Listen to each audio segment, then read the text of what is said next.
Hi, I'm Phil with PVBuzz.com, and today I'm visiting with Julia Langer. Julia Langer is the CEO of the Atmospheric Fund, a regional climate agency which invests in low-carbon solutions in the GTA and Hamilton area. Langer was the recipient of the 2016 Ontario Minister's Award for Environmental Excellence. She also spearheaded the World Wildlife Fund Climate Change Program, where she worked as their director of the Cuba Eco-Regional Program. It's great seeing you today, Julia. Thank you for coming. For those who don't know, tell us a little bit about the Atmospheric Fund's mandate. How does it work? Well, I'll give you the 30,000-foot view. We are really a non-share capital corporation, which was established by the City of Toronto way back in 1991, before climate change was really headline news, to advance local solutions to climate change and air pollution. Why do you think people are hesitant or unable to switch from familiar carbon-intensive energy productions or emitting processes to adapt to more modern, lower-emitting processes? Well, I think that it's in the question that you asked. People are familiar with things. They're, they don't have to do a lot of work. They just understand it. And it does take work to actually do something differently and to actually get past kind of incumbent industries and sectors and laws and policies that were set in place ages and ages ago when climate change wasn't sort of the crisis that we have now. So that really is the nature of our work, is to actually do that demonstration de-risking, to show that there are different viable ways of actually reducing emissions that have a business case, to build that familiarity with a low carbon way of doing things, to make that transition to a low carbon economy. And we do this at TAF through our granting program, where we can actually seed fund organizations that have interesting, innovative ways of advancing either a policy or a technology or communicating or engaging communities. We can do this through TAF's direct investment. So we will directly invest in energy efficiency retrofits, in renewable energy projects, in transportation related projects, so that we can actually show, look, this is an investable opportunity, and that we don't have to do things exactly the same way that we always did. The world will not end if we do that.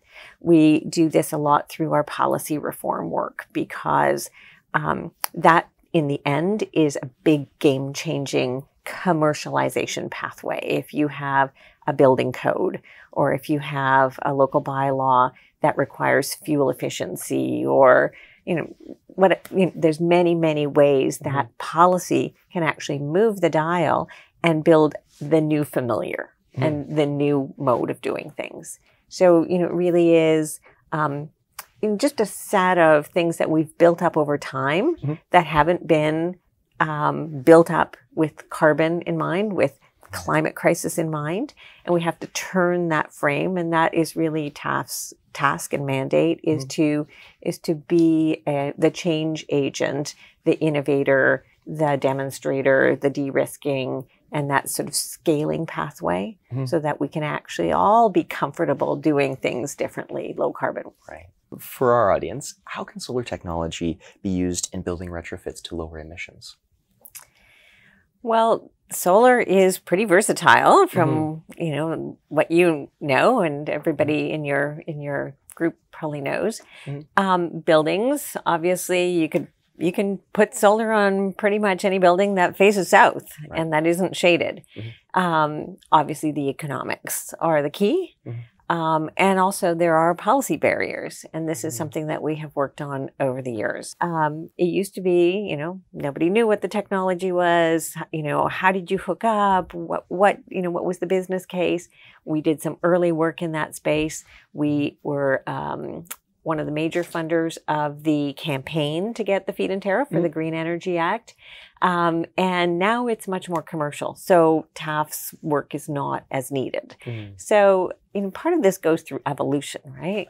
And my sense is that the case for solar can be made at the small, medium, and large level.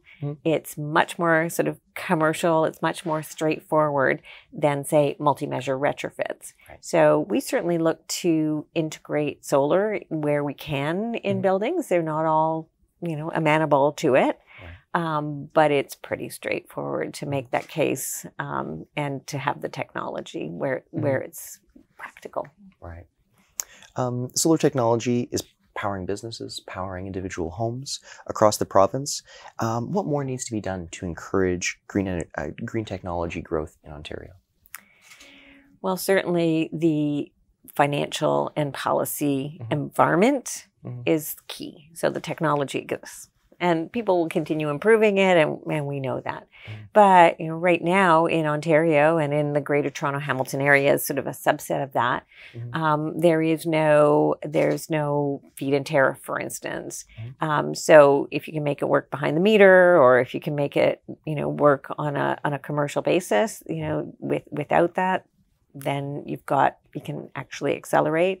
Right now we're competing against major nuclear construction, which is kind of crowding out the opportunity for solar and other renewables.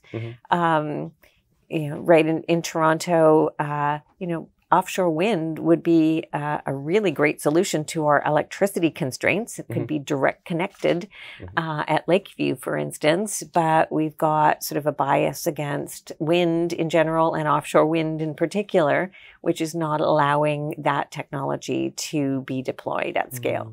So, notwithstanding the technology, notwithstanding even the business case, there are some headwinds that are faced. And my assumption is that your sector, has a lot of oomph behind it and is kind of well placed to make that case for expansion. In speaking with Women's Post in 2016, you said it's all about where we work and where we play, making sure we can live and work in a low carbon lifestyle. What can people do in a low carbon way beyond retrofitting the buildings they live and work in? Yeah, it's not something that we publish a lot about, actually, but having worked in this business for a long time and sort of tried to do my own lifestyle in a way that is low carbon, it's a personal inventory, right? Just like the Atmospheric Fund does, sort of citywide inventories about where emissions come from. People can do their own inventory and then decide where they can have an impact, and some things are going to be easy, some things are going to be hard. So obviously retrofitting your own home is one of the first places to start. Our homes are way more energy using than average European home. And climate and all of that taken into consideration, there is still a lot people can do. So the insulation, the appliances, the heating and cooling systems, etc. So, and then you would certainly say, and if you can put a solar panel on your house, certainly. Offset your electricity, that's great too. Your transportation. So do you drive? Do you not drive? Are there ways to reduce the vehicle kilometer traveled, right?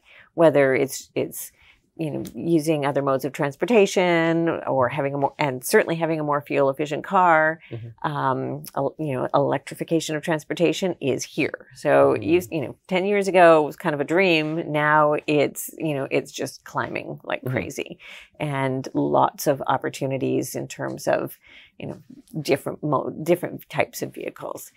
Food. People are really into what they eat. There's a health benefit of actually eating a more plant-based diet, wasting less, like all these sort of great things that have other benefits as well. Travel is a really clear driver of emissions. So every plane trip you take has a huge carbon contribution. So people are starting to think about, how to actually do business travel differently, how to actually vacation differently in order to address the climate impact of that. So yeah, it's really an individual decision, and nobody can be a saint in every way, but you do what you can. Right. On a personal note, what got you involved in this type of work? Oh, my parents probably were always very environmentally conscious. I remember going to those sort of river cleanup days when I was a little kid. But I was interested in marine biology, and then I got into the environmental studies program at U of T and never looked back. So I've always been really interested from a science perspective, but then more so from a sort of policy and advocacy perspective. Right. Well, thank you so much for the work you do, and thank you so much for meeting with us. Thank you. Really appreciate it. Wonderful.